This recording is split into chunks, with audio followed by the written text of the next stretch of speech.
বাংলাদেশের আকাশে দেখা মিলেছে আমেরিকার বিস্ময়কর কালো শকুনের।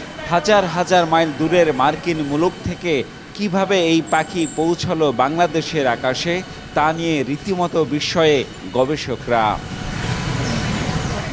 রাজশাহী বিশ্ববিদ্যালয়ের বধ্যভূমি এলাকা, চারপাশ জুড়ে বড় বড় গাছ, পুকুর পাড়ে এমন কনকনের শীতে জড়সড় পানকৌড়ির ঝাঁক। যদিও উড়াউড়ি করছে নানা প্রজাতির বিরল পাখি, তবে থেমে থেমে বধ্যভূমির আকাশে চক্কর দিচ্ছে কালো শকুন।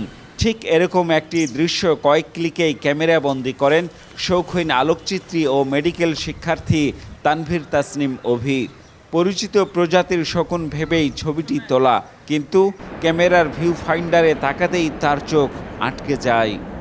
র্যাপটরগুলো ওড়ার সময় আমি কিছু ক্লিক নিই, তার মধ্যে একটি আমার বেশ অন্যরকম লাগলো, যে এটার উড়ার স্টাইল বা প্যাটার্ন বা টোটালি আলাদা।